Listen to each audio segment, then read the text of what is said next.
Hello, welcome to the American Business Podcast. I'm Kevin Deveci, your host. I'm welcoming you, episode 97.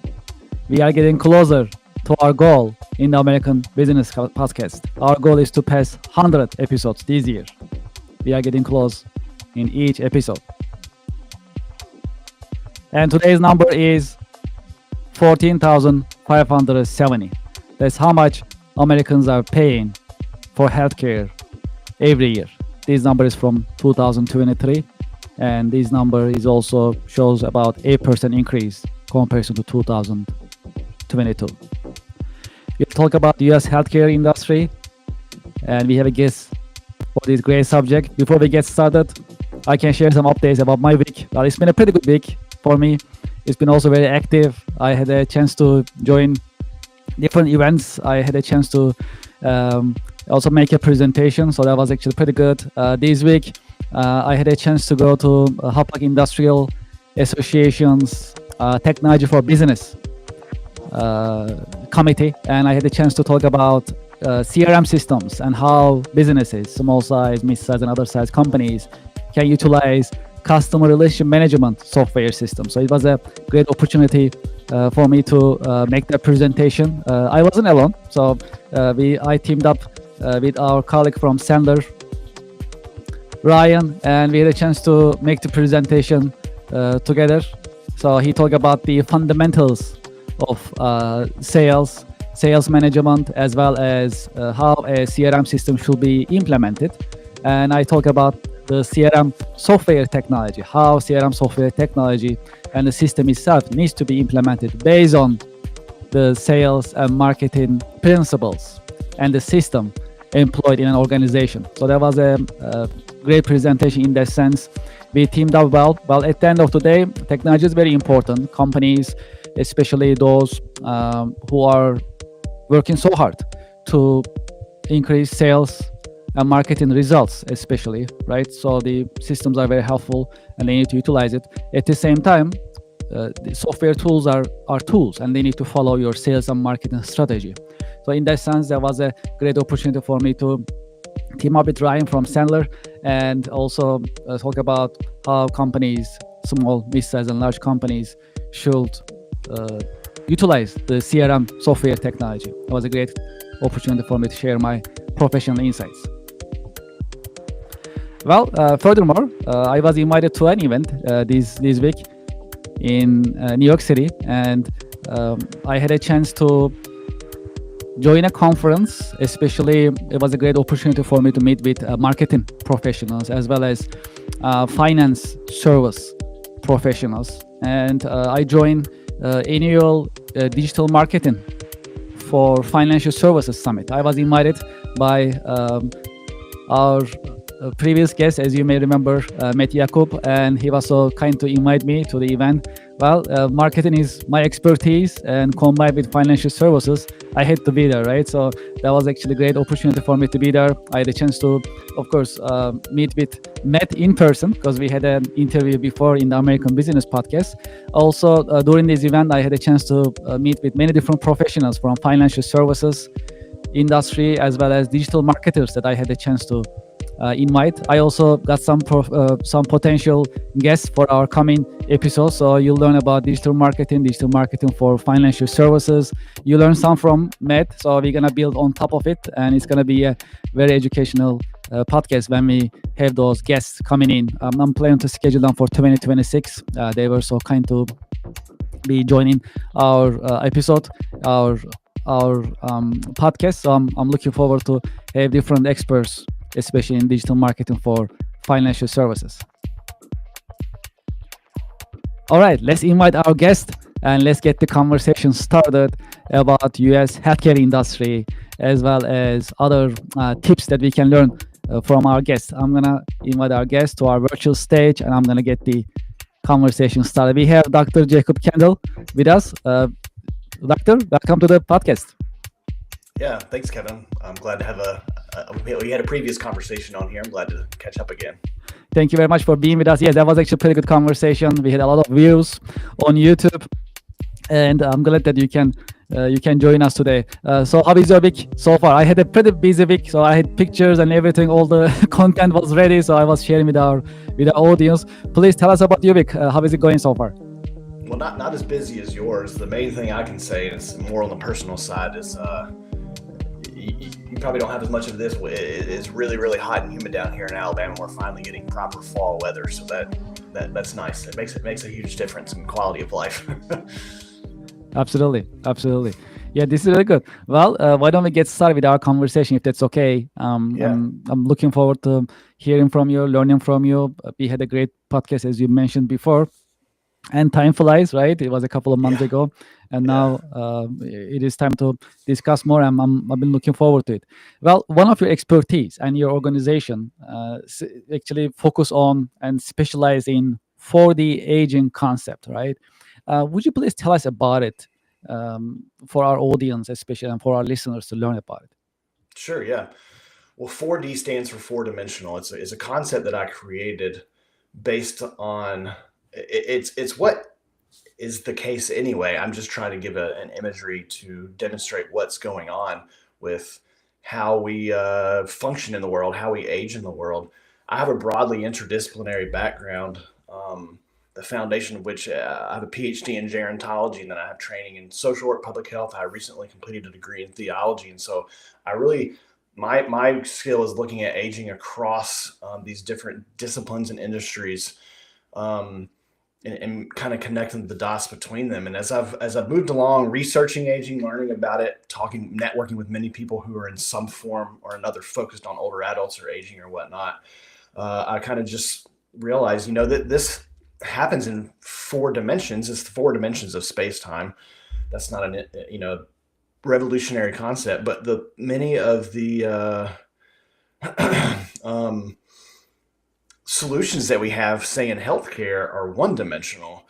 And that's not getting us where we need to be, because we live in a rapidly aging society. We're getting older, and aging doesn't just occur at the individual level. When we think about aging, of course, we can zoom in and look at genes and molecules and their organs and body and whatnot. But I like to zoom out because I was trained by epidemiologists and demographers, so I'm really interested in knowing what's going on when it comes to the family, the neighborhood, the community, the state, the country, and what are the implications at these different levels for the fact that we live in an aging population. So the imagery that I'll give to kind of explain what I mean by this is that if you imagine that you're navigating via GPS, so you input your destination in GPS to drive there, and it gives you a route, okay?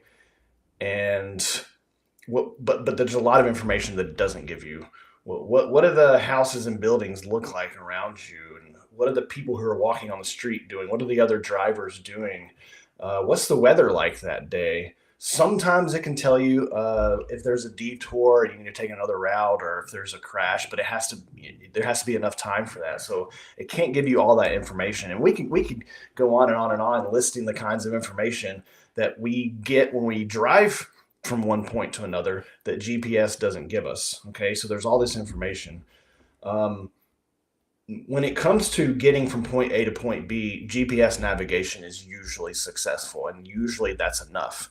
The reason I use that metaphor is because when it comes to the solutions that we have to challenges that are related to living in an aging society, whether we're talking about aging as an individual, and I think you're going to ask me about some tips for how to navigate healthcare, so I can focus on the individual level. But I mean, all the way up to what are the policies that we have in place. Whatever level you're on, if all you're using is GPS, then you're missing all these other variables that GPS doesn't give you. So the Mhm. unlike driving from one point to another, GPS navigation is probably enough. Addressing aging in all of its different forms, the metaphorical GPS navigation is not enough, but that's still the kinds of tools that we're using. So 4D aging is the model I created to point out to us what are these other things that we're missing that need to be a part of what we need to be doing. Does that make sense? Yes. So that's kind of a brief overview of what it is. And I speak on that. I do speaking, and I'm on a lot of podcasts talking about it. I educate health leaders and health providers on these concepts. What type of questions do you get from these audience when you make these presentations typically? Yeah. Well, if I'm talking to someone who is more in the macro sphere, so they might be working with policy or economics or whatever, kind of the bigger picture stuff. Inevitably, and sometimes even providers or patients, inevitably, I'm going to get the question of, well, if you zoom out far enough, you're going to get to the point where you butt up against the ceiling where the medical industrial complex is. So the pharmaceutical companies, health insurance companies, and then they ask me like, why would they care about this? And I respond, they don't give a damn. I'm not trying to change the minds or change the practices of insurance companies because I think it's a futile effort to try to convince billionaires to stop loving money. But we all have to find our place within where our particular niche where we can make a difference. I have a social work degree, but I never wanted to be a therapist. Most social workers go into therapy, or a lot of them do. And if you're a medical provider or a social worker, a therapist, nurse, whatever, most of the work that you do is on the patient level. That's great. We need people like that. And you may not be involved in policy at all, but we got to have people doing that. I'm a little bit more macro. I think that even within the system that we have, which is governed by, again, the medical industrial complex, insurance companies, for example, even within that system, which I think is completely by design, it's inefficient by design, it's unhelpful by design, even within that system, I still think that there's a lot more power that health organizations, nonprofits, local governments, and even patients and caregivers and providers, there's more power we have within that system than the system wants us to believe that we do. So, I'm not up here trying to change what the health insurance companies. I mean, they're too powerful. So I'm more like, below that a little bit. How can I help health leaders find more autonomy and not just feel completely beaten down by the system, because it's really easy to feel that way. That's a really common question that I get. As I mentioned in the beginning of the podcast, and an American on average spends close to $15,000 a year. That's a lot of money for healthcare that's been spent. That's been spent, and we all pay it every single year. That's just how it is. We look at these numbers, and they just getting bigger and bigger. Nothing is getting more affordable in that sense in the healthcare field. Having said that, do you have any tips for people in terms of how to navigate the U.S. healthcare system, how to get affordable care, or how for them to take care of their families is as much as possible? Yeah. Well, part of my 4D structure is that no single disciplinary perspective is sufficient. And especially, I'll use older adults as an example here, since they are huge consumers of healthcare. By the way, as someone who's had 2 open heart surgeries and I have various other complex medical needs, I'm higher than that average you mentioned. I feel that coursing through my veins every day. And the numbers, they are outrageous. I'll focus on older adults. Unfortunately, it's very common for older adults to go to the doctor, and physicians are not properly trained in geriatric medicine specifically. When I was in graduate school, if I remember correctly, of all the hundreds of residency sites for medical graduates around the country, of all of them, only 11 had geriatric residencies. And that to me points to the discrepancies better than anything else can. And so it's really common when an older adult goes into a doctor and say, oh, your knee's hurting. Well, that's just aging, or, oh, you forgot your car keys, or oh, your back is hurting, or whatever. That's all just aging. No, it isn't. I think that older adults who are patients need to realize, like, listen, your providers are not trained in how to care for your unique needs that come with being older. And you're going to have to be an advocate for yourself, both within the exam room and outside of it. And realize that some of the answers that you need, they have to come from other sources. I'm in a Facebook group of other people who have had heart surgery like me, of other people who are on blood thinners like me. And I've learned so much from those groups because I'm learning from other people who have been experiencing it for 5, 10, 20 years, right? And I've brought up some things that I learned in these groups with my providers, and they're like, oh, well, I hadn't thought of that. Like, we can't expect our providers to know everything. So the medical view of aging is valuable, but it's not the only one. We got to think in other dimensions, right? So that's one thing I will say is don't only rely on what your doctor tells you. You need, and hopefully you have good relationships with good providers. And you know that's really important. And if you do, then what they tell you is valuable. It's just not complete. So that's definitely one thing that I would say is learn how to advocate for yourself, for sure. For caregivers, it's definitely like if you're a woman and your husband has dementia, or if you're an adult child and your older parent has had a stroke. That's a situation that I've been in. Caregiving is really damn hard. It affects people's finances, their social lives.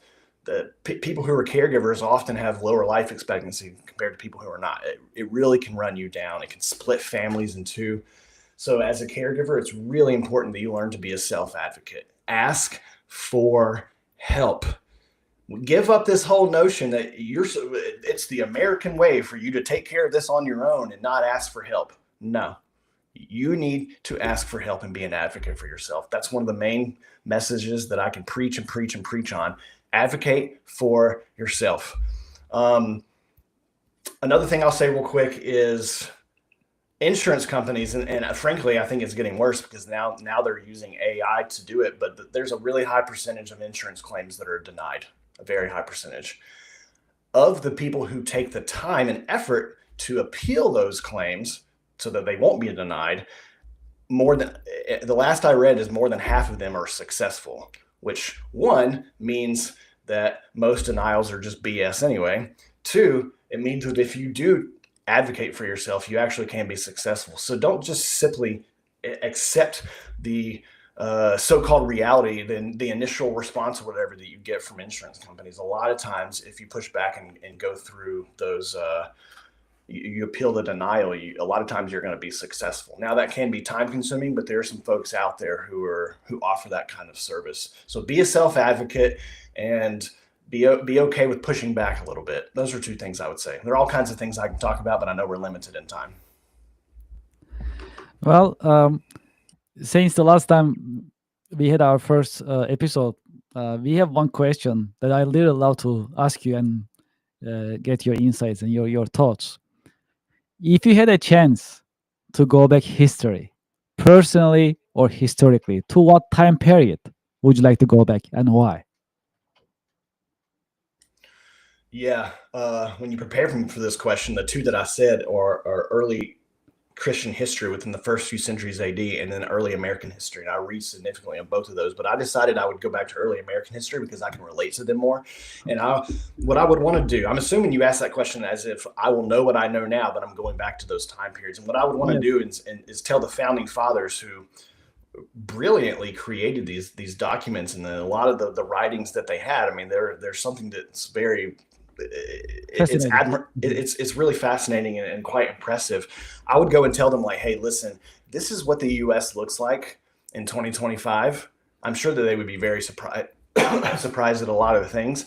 I would want them to take that insight and design our Constitution to better be able to adapt to these times, because I don't think that they imagine how we are now with that Constitution. And I know that they designed it to be amended, but it's a really hard process to amend. And our population size now is many orders of magnitude larger, which I don't think that they would have anticipated. So that's why I would go back to that time period and say, hey, you need to throw a few extra things in this Constitution to prepare for what's eventually going to come to be the case. Well, in addition to being an expert in U.S. healthcare industry and being a doctor, you're also a business owner. So what inspires you? What gets you going on daily basis as a business owner from your point of view? Yeah, I want to be clear. I'm not a medical doctor.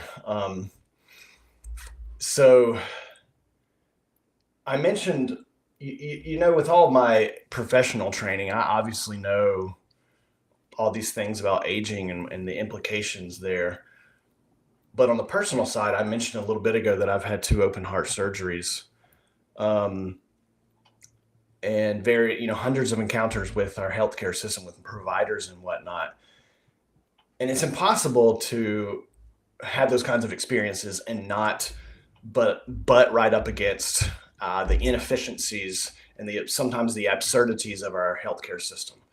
So if you have complex medical needs, then you know what I'm talking about, right? And having had these two surgeries, I mean, that's a lot to put your body through, and it's expensive. That was very costly wisdom to gain. The insights and wisdom that I've gained from having my own health background was costly. I would give up all the wisdom that I have right now in order to not have had my surgeries, but I can't do that, right? So I have all these insights that I've learned from having to navigate our healthcare system, and I don't want to waste that.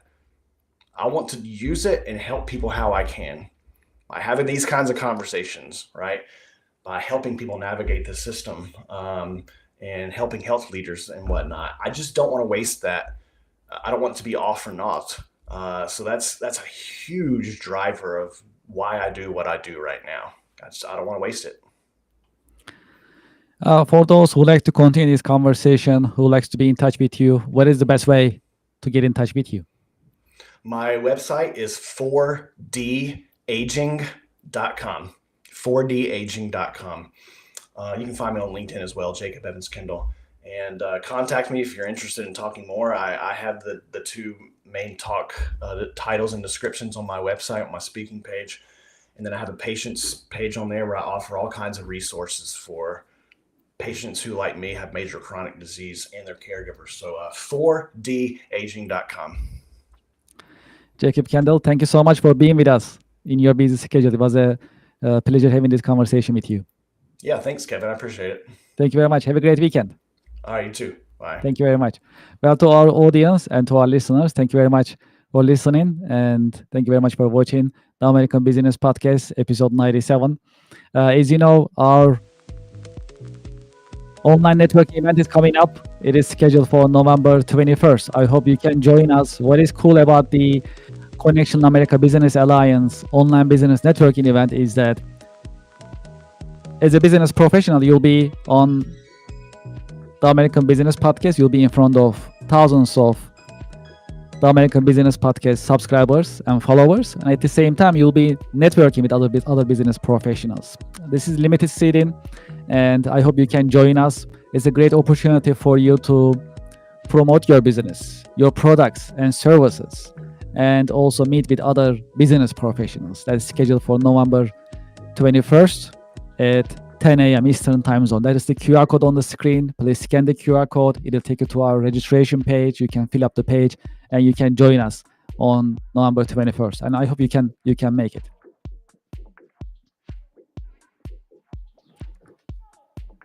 All right, we have new sponsors, new supporters. Let's talk about them. Popfish USA. They are experts in data destruction, and they are passionate about environment. Especially, they are specialized in electronic and data destruction. Let's say you have compliance requirements. You are in healthcare industry. You are a clinic, a hospital, a legal firm, for example. You need to dispose your electronics and your laptop and other equipment, for example, and they come with hard drives, right? There is data in it. Don't just throw it. Get in touch with Popfish USA, and they will pick up the equipment from you, from your location, and they will destruct with their specialized equipment. I saw those equipment, and they work in an environment with my own eyes. So it's a great facility, secure. They really destruct data. Everything will be destroyed completely. And they also document it. They're gonna send you certificate and any other proof that they can share that you need. And more importantly, that's a great company. You love working with them. Great people, very hardworking, very professional, very friendly. Highly recommended. Popfish USA, Sustainability Solutions. I have their QR code on the screen. And when you get in touch with them, make sure you heard about them from the American Business Podcast with the discount code ABP. So you'll enjoy that benefit as well. Are you building your team? Do you need an event for team building and bonding? Consider SpotCorp Events. Great company, another great company in different field. They'll come they'll talk to you, they'll put together an event, and they'll help your team bond, and they'll help you build your team and get them closer. These events that they put together are actually very detailed and very interactive.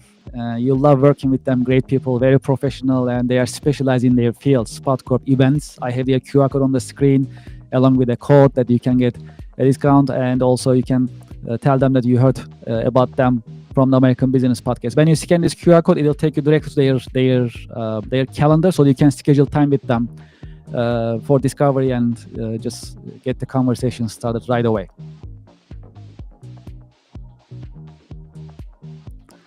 Okay, in this episode, we are also starting to promote books. The third element is a book that I also received from the author himself.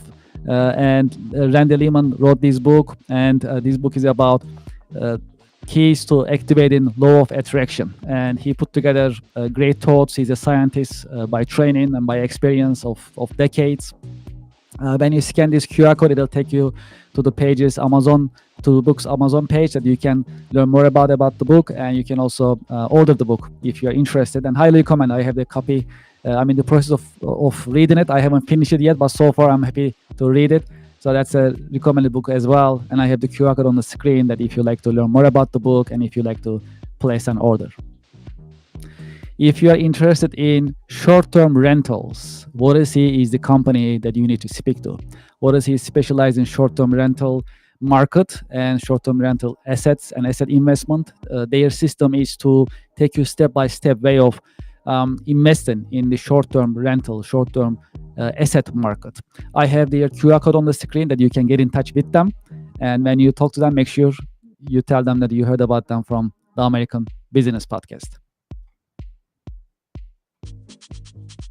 If you are interested in advertising, if you are interested in promoting your business in the American Business Podcast, please send us an email, americanbusinesspodcast@gmail.com. We'll be happy to have a conversation with you, understand your organization, your goals, what you like to achieve, and we'll be happy to partner with you and help you promote your products, your services, and your organization. And our email is americanbusinesspodcast@gmail.com.